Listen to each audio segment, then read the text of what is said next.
I fled to the mountains to disappear, but I found a person who made me fight for myself. I didn't know that it was there that I would have to face betrayal, condemnation, and my own fear of love, that I didn't run to find peace that morning. I ran because there was nowhere else left. My father's last words to me the night before still rang like a gunshot. "You're an embarrassment." My best friend's silence after my ex outed me to everyone at school was worse than the words. The town I grew up in had shrunk into a cage. I woke up with the thought hammering in my head: leave before you break. So I drove west until the road narrowed into a single ribbon climbing through pine-covered hills. No phone, no plan, just me and the idea that if I walked far enough, maybe the noise of rejection would stop echoing. When the asphalt ended, I pulled over, left the keys in the ignition, and started up a trail cut into the slope. The air smelled wet and sharp. My heartbeat matched my boots against the dirt. At first it felt like freedom. Then the silence grew too deep. My stomach twisted with the memory of texts from my ex, screenshots he'd sent to my father. His little smirk when he said he was just being honest. Betrayal is loud even in the woods. By the second hour, the path had vanished under brush. No more trail markers, no more signal. Only wind pressing through the trees like a slow breath. I told myself I wasn't running away forever. Just a walk, just a pause. But the truth was bleeding through. I didn't know if I wanted to come back at all. I was 25, outed, jobless, with my family's doors closed. Every step felt like erasing myself. A branch cracked somewhere ahead. I froze. The sound didn't belong to the breeze. Another snap, closer. My hands trembled, but before I could move, a figure stepped into the clearing. Tall, broad-shouldered, boots sinking into the soft ground. A patch on his jacket caught the dim light park ranger. He stopped a few feet away, eyes scanning me the way people look at lost hikers. I braced for questions, for judgment, for the same tight smile everyone gave me back home. Instead, his voice came low, steady. "You all right?" The words almost undid me. My mouth opened but nothing came out. Not "I'm fine," not "leave me alone," just air. He crouched slightly, still at a distance, hands visible. "You've been out here a while. It gets dark fast." I nodded once. My chest burned with the effort of holding myself together. He didn't push. "There's a cabin not far," he said. "Warm fire, food. No questions unless you want them. Safe." The word hit like a pulse under my ribs. I hadn't felt safe since my ex's betrayal. I glanced at the trees, then at him. He waited, patient as stone. Something in his calm made my legs give out. "Okay," I whispered. He stood, offered his hand. I hesitated, then took it. His grip was firm but not trapping, guiding me back along a path I hadn't seen before. We walked mostly in silence, except for the occasional warning he gave about loose rocks or a hidden route. My breathing slowed. By the time the outline of a cabin appeared between the trees, night was falling. He opened the door and motioned me inside without ceremony. The smell of wood smoke drifted out. I stepped over the threshold and felt heat wrap around me. He didn't interrogate me, just set a mug on the table and said, "Drink." I held it but didn't sip. My mind was still running, still in the forest. He sat across from me, elbows on his knees, waiting. "You don't have to talk," he said quietly. "But if you need to, I'm here." The simplicity of it cracked something open. "I don't know what I'm doing anymore," I murmured. "Feels like I'm wasting space." "That's not wasting space," he said. "That's being human." I stared at him, startled. No pity, no sermon, just a fact dropped like a rope into deep water. "My family," my throat closed. "They never really wanted me." He nodded once, not as if he agreed but as if he'd heard it before. "I know what that feels like," he said. I blinked. "You do?" "Yeah. Different reasons, same storm." His gaze didn't leave mine. "I'm not telling you this to scare you. I'm telling you because I made it out." Something in his voice, rough, steady, made me believe him. The cabin was quiet except for the crackle of the fire. Outside, the forest pressed close. Inside, for the first time in months, I felt seen. I didn't know what tomorrow would look like. I didn't know if I could rebuild what had been broken. But I knew this. I hadn't walked into the woods to find another human being, and yet here one was, offering me a choice. For the first time since the outing, the choice wasn't between running or breaking. It was between giving up or holding on. And I hadn't decided yet. The first nights at the cabin blurred into a strange kind of truce. I helped gather wood. He showed me how to use a compass, how to read the ridgelines so you never lose your way. His patience was a steady counterweight to the noise in my head. For the first time in months, I woke without panic clawing at my throat. But safety has a way of stirring ghosts. Each lesson he gave, tying knots, reading maps, reminded me of the things I'd lost: trust, direction, belonging. And every time his hand brushed mine as he passed me the matches or steadied my footing, the air between us tightened with something unspoken. One afternoon, a ranger truck rolled up the service road. I was outside splitting kindling when a voice called my name. My real name, sharp, familiar. I turned and saw the last person I wanted to see, Josh. He was leaning against the truck, phone in hand, smirk nailed to his face. "There you are," he said loudly, as if announcing a discovery. "I figured you'd crawl off somewhere dramatic." My stomach flipped. "What are you doing here?" "Volunteering," he lied easily. "Helping the park with some survey. And look who I found." Murkiness spread through my chest. Josh had been the one I trusted most back home. The one I'd told about my family's threats. The one who swore he'd never tell. And then he'd outed me in a group chat with screenshots and jokes. That betrayal had driven me out here.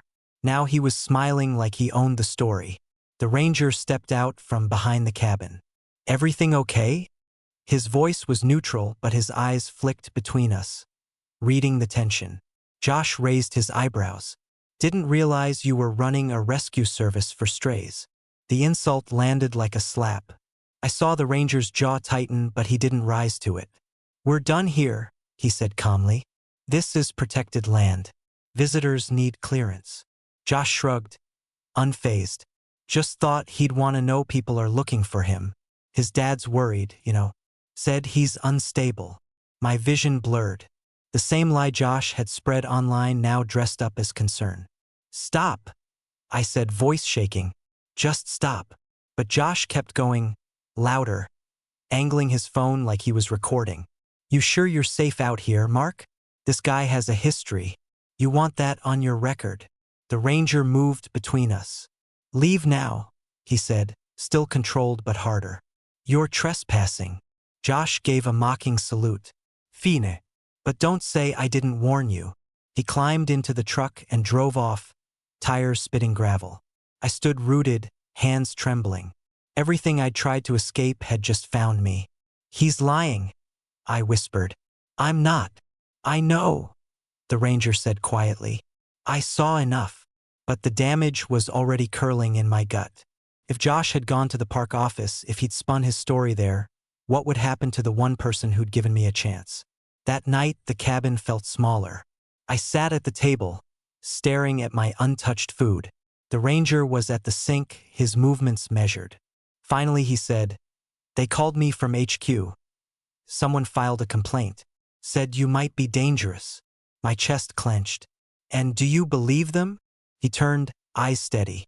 "No. But they're sending someone up here to check. Tomorrow." The room tilted. "I should leave." "You don't have to. They'll fire you if they think." "They won't," he said, sharper now. "Let me handle it." I looked at him, the lines of strain around his eyes.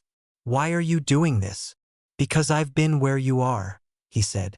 "Because no one deserves to be hunted out of a place they came to heal." The words cracked something inside me.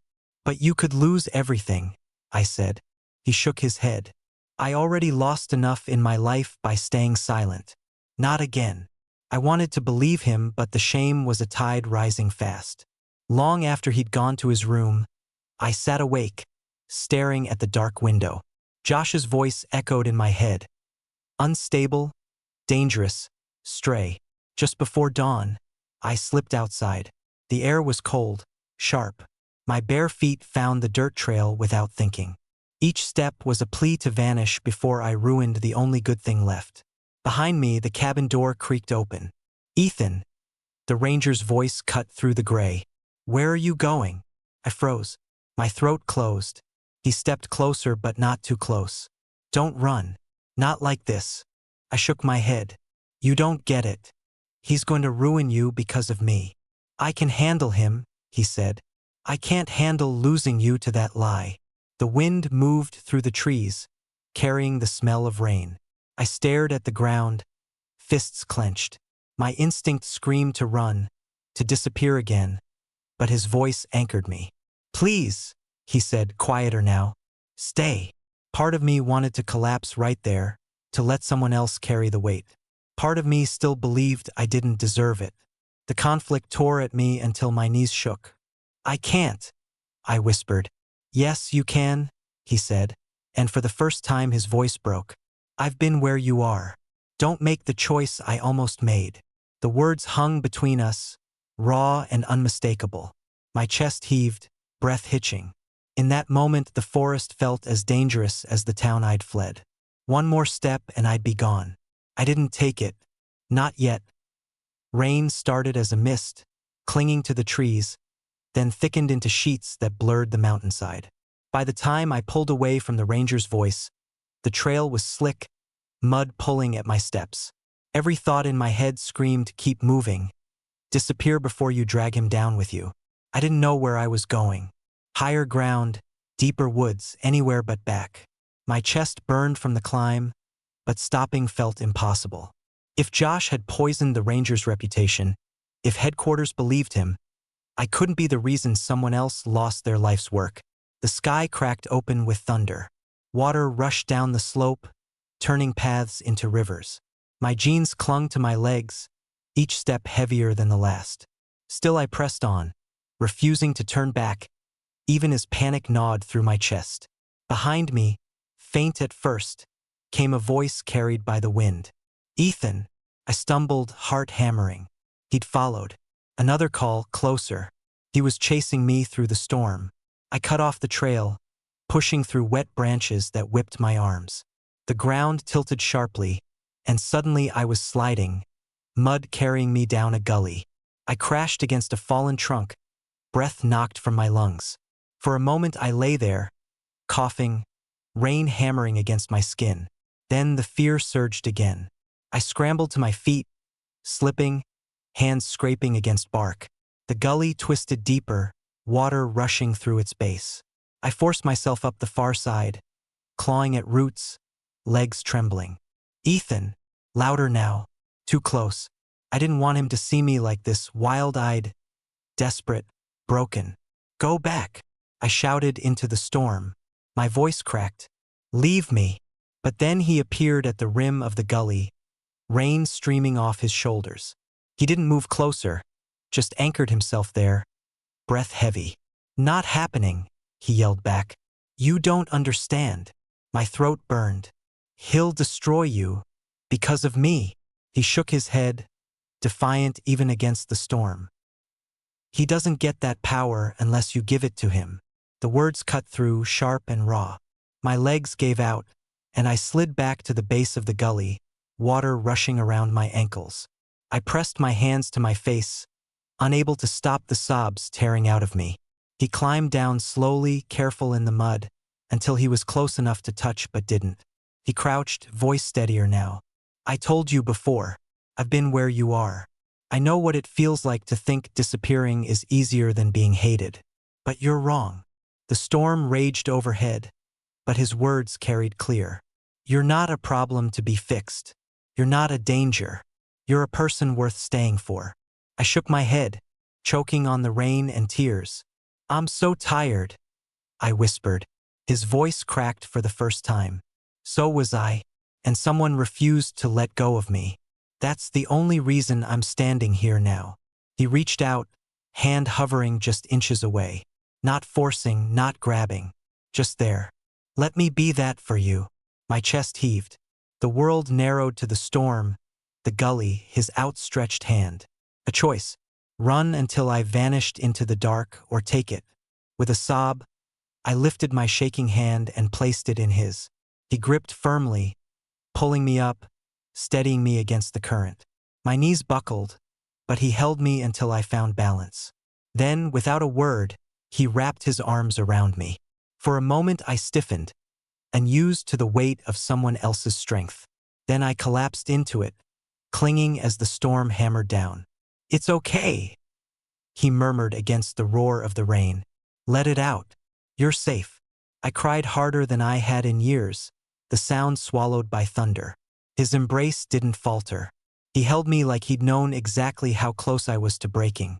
When the worst of it passed, he guided me up the slope, step by step, never letting go of my hand. My body shook with exhaustion, but I followed, trusting his grip. By the time we reached the cabin, dawn was bleeding faint light through the clouds. We stumbled inside, dripping, shaking. He closed the door behind us, then turned to me, eyes fierce despite the fatigue. "You don't run again," he said. "Not an order, but a plea. Not from me, not from yourself. Promise me." I swallowed hard, throat raw. "I'll try." He exhaled, shoulders easing just slightly. "That's enough." The storm still raged outside, but inside a fragile calm settled. I sat trembling, every nerve raw, but alive. For the first time in weeks, the thought that I might stay, not just in the cabin but in this life, felt real. Yet the shadow of Josh still loomed. I knew he wasn't done. The fight wasn't over. But the ranger's arms around me in the storm had carved something I hadn't felt in years. The beginning of hope. By the time the storm broke, the news had already spread. Someone at headquarters called the ranger just after sunrise. They'd received concerning reports about me. Unstable, threatening, not fit to be in the park. I didn't have to ask who filed them. I sat stiff on the porch steps while he listened to the voice crackling through his radio. His jaw was tight, his answers short. "Yes, he's here." "No, he hasn't harmed anyone."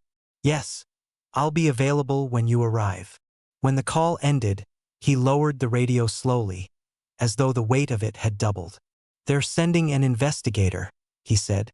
My stomach twisted. "Then I should go." "No," his voice was sharp. "That's what Josh wants. If you vanish, it proves his story." "And if I stay?" I shot back. "He drags you down with me. You'll lose your badge because of me." He turned fully toward me, eyes fierce. "I've been quiet before, Ethan. I let lies win, and I lost years of my life to it. I'm not doing that again. Not for him. Not for anyone." I wanted to argue, but something in his voice, steady, unshaken, stopped me. The investigator arrived by midday, escorted by 2 other rangers. Their questions were pointed. Why was I here? Did I have a record? Was I being sheltered against protocol? Every word tightened the noose of Josh's accusations. I told the truth. About leaving home, about being outed, about ending up in the woods with nowhere else to go. My voice shook, but I forced each word out. The investigator's expression never changed, just notes scratched into a pad. Finally, he turned to the ranger. "Do you understand how this looks? Harboring someone with no contact, no ID, no clearance? If he becomes a liability, it's on you." The ranger didn't flinch. "He's not a liability. He's a human being. He needed help. That's my job." "Your job is to enforce rules, not break them," the man snapped. "My job," the ranger said, voice low but firm, "is to protect people. Sometimes that means protecting them from lies too." The air tightened. The investigator scribbled one last note, then said they'd review the case. They left with no promises. As the truck pulled away, I felt my chest cave in. "You just risked everything for me." He didn't look regretful, only tired. "It was never about the job. It's about what's right." That night I couldn't eat, couldn't sleep. The storm inside me was louder than the one that had soaked us. I kept hearing Josh's voice, smug, certain that the world would believe him. And I kept seeing the ranger standing there, risking his career just to keep me safe. When dawn came again, I found him outside splitting wood. His movements were methodical, but his shoulders carried tension I hadn't seen before. I stood there, unsure what to say, until he broke the silence. "They'll call me back to headquarters soon. If they believe him, I could lose this. The words hit like a stone. Because of me. No, he said firmly. Because of lies. Don't carry what isn't yours. I shook my head. I can't let you lose everything. He dropped the axe into the block, turned to me. I'm not losing. I'm choosing. There's a difference. My throat tightened. For years I'd believed I was nothing but a burden, a problem everyone wanted to unload. And here was someone standing against his own bosses just to prove that wasn't true. That afternoon, a call came through again. This time, the investigator wanted me present at the office. My chest tightened, but the ranger didn't hesitate. We'll go together, he said. The drive into town was heavy, the radio silent. I stared out the window, rehearsing what I'd say, how I'd defend myself. But when we arrived, I didn't have to. Josh was already there, leaning against the front desk, spinning his story with confidence. He's unstable. He lashed out at me before. You don't want him around here. I'm just trying to protect you all. The investigator turned to me. Anything to add? Before I could answer, the ranger stepped forward. Yes, he's lying. His voice filled the room. I've watched this man for days. He's exhausted, yes. Hurt, yes. But dangerous? No. The only danger here is letting people like Josh weaponize gossip to ruin lives. Josh laughed. And why should we believe you? You're clearly biased. The ranger didn't blink. Because I've been where he is. I know what it's like to be cornered by lies until you think you don't deserve to live. And I won't stand by and watch it happen again. The room went quiet. Even the investigator hesitated, pen hovering midair. Josh scoffed, but his smirk faltered. For the first time, I saw cracks in his certainty. The ranger turned back to the officials. You want to fire me, fine, but don't pretend he's the threat. The threat is the silence that lets people like him get away with this. The tension in the room pulsed sharp and heavy. My chest pounded. Whatever came next, nothing would be the same. The silence in the ranger station stretched until it felt like the walls themselves were waiting. Josh's smirk wavered under the weight of what had just been said. He glanced at the investigator, expecting backup, but none came. Instead, the man cleared his throat. We'll verify the statements, he said evenly. But we take false reports seriously. If evidence shows this was fabricated, there will be consequences. For the first time since I'd known him, Josh had no quick response. His jaw tightened, eyes darting between me and the ranger, searching for a foothold. Finding none, he muttered something about just trying to help, and stormed out. When the door slammed shut, my knees nearly buckled. The ranger placed a steady hand on my arm. Breathe, he whispered. I did, shaky but real. The next days moved slowly but with less dread than before. The investigator spoke to staff, checked logs, even reviewed my time in the cabin. Nothing matched Josh's story. A week later, the call came. The complaint was dismissed. Josh was barred from volunteering in the park again. Relief washed through me, but it was tangled with exhaustion. I'd spent so long bracing for rejection that I didn't know how to stand when it didn't come. That evening, the ranger and I sat outside as the last of the sun burned low over the ridge. He broke the quiet first. You're free to leave now. No more shadows following you. I studied him, heart thudding. And if I stay? His eyes held mine, steady but cautious. Then you stay because you want to, not because you're hiding. The choice hung between us. For so long my life had been about escape, running from family, from betrayal, from myself. But here, after the storm, after the lies, the possibility of something else waited. I don't want to disappear anymore, I said, voice rough. I want to live, even if it's messy, even if I'm scared. For the first time in weeks, his shoulders eased. That's all I needed to hear. We didn't need more words. Sitting there in the fading light, I felt the quiet certainty of a future that belonged to me, not to my father's judgment or Josh's betrayal. In the weeks that followed, I chose small steps forward. I reached out to an LGBTQ center in town, asked about volunteering. They welcomed me without hesitation. The first time I walked into the room, I nearly turned back, but the thought of the ranger's voice, You're a person worth staying for. Pushed me through the door. The work was simple at first.